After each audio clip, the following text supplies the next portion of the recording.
அன்புள்ளம் கொண்ட ரிஷபராசி அன்பர்கள் அனைவருக்கும் வணக்கம்.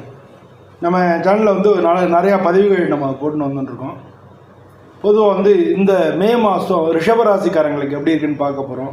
இந்த ரிஷபராசிக்காரங்களுக்கு வேலை, பணம், அவங்க குடும்பம், அவங்களுக்கு குடும்பத்தில் கணவன் மனைவி, அவங்களுடைய உறவு முறைகள், கல்வி, ஆரோக்கியம், இதை பற்றிலாம் நம்ம முழுமையாக பார்க்க போகிறோம்.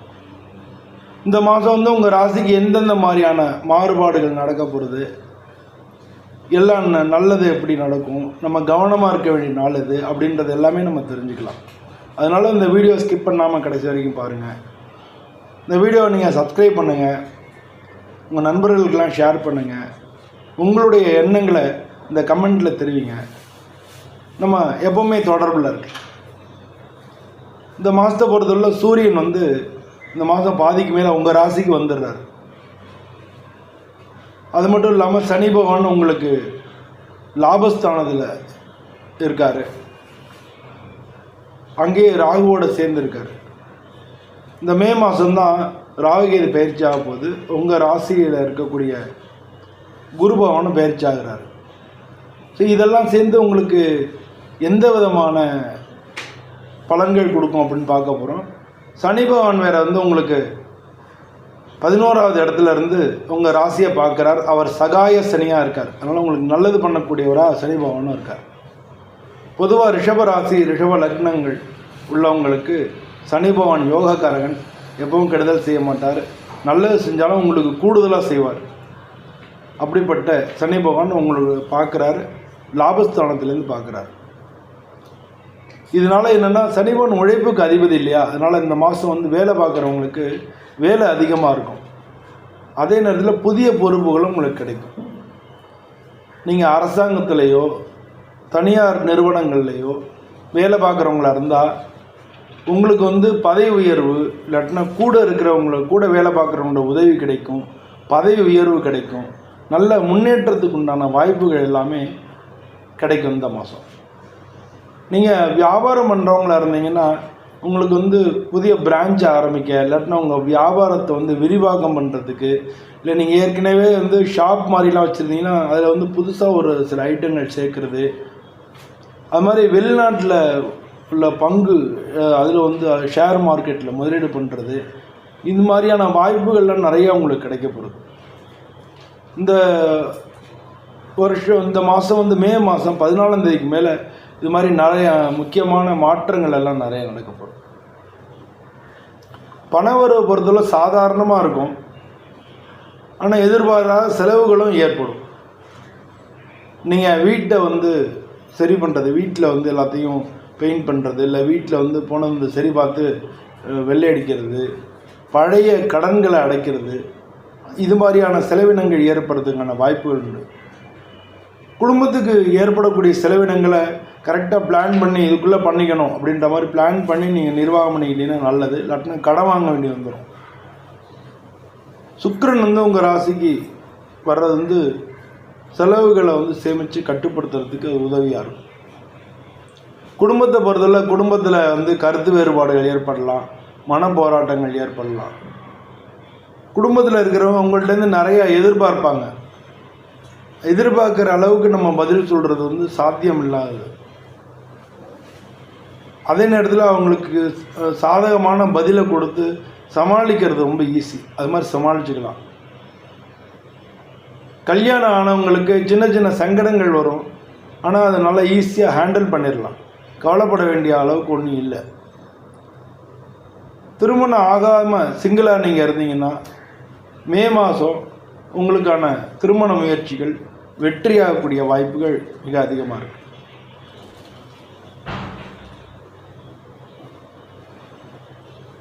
நீங்கள் இந்த மாதத்தில் நீங்கள் லவ் பண்ணுறவங்களா இருந்தீங்கன்னா அவங்க குடும்பத்தினரை நீங்கள் சந்தித்து பேசுகிறதுக்கான வாய்ப்புகள் இந்த மாதம் கிடைக்கிறதுக்கான சான்சஸ் அதிகம்.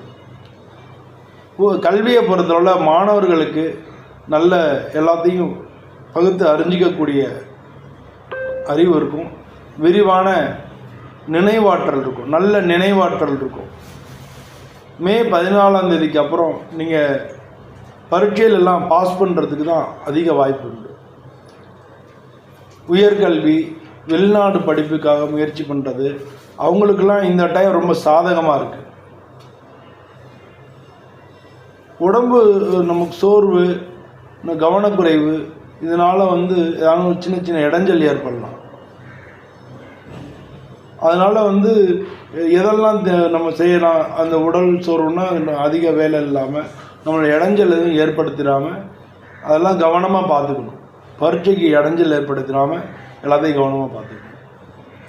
ஆரோக்கியத்தை பொறுத்தவரை இந்த மாதம் இந்த ரிஷபராசியில் உள்ளவங்களுக்கு சின்ன கவலை ஏற்படலாம். குறிப்பாக மூட்டு வலி, தலைவலி, கண்ணில் ஒரே பிரச்சனைகள், கண்ணெரிச்சல், அந்த மாதிரியெல்லாம் வரத்துக்கான வாய்ப்புகள் இருக்குது. டைம் தப்பாமல் சாப்பிடுங்க, நல்ல உடற்பயிற்சி பண்ணுங்கள், நல்லா தூங்க வேண்டிய நேரத்தில் நல்லா ஒரு நேரத்தில் நல்லா தூங்குங்க.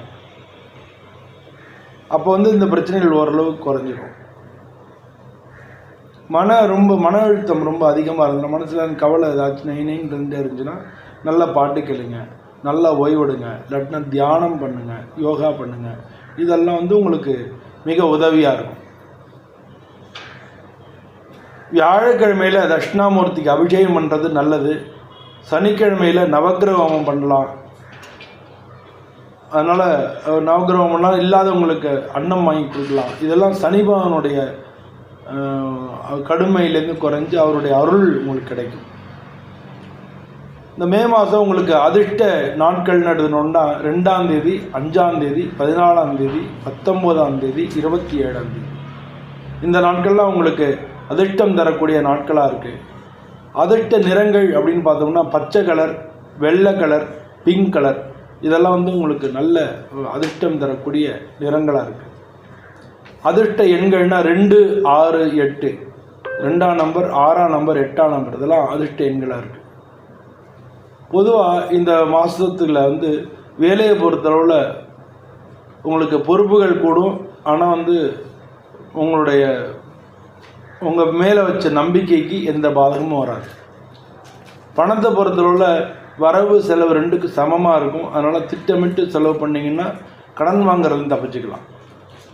குடும்பத்தை பொறுத்தளவில் உங்கள்கிட்ட எதிர்பார்ப்புகள் நிறையா இருக்கும். நீங்கள் அவங்கள அனுசரித்து போகிறது நல்லது.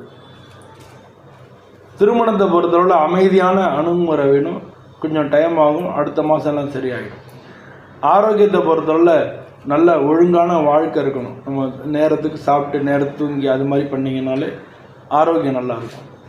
பொதுவாக இந்த மாதம் ரிஷபராசிக்காரங்களுக்கு நல்ல சவால்கள், நல்ல திடீர்னு நமக்கு நல்ல உற்சாகமாக இருக்கிறது, அதே மாதிரி சவால்களும் வர்றது, ரெண்டுமே கிடைக்கும்.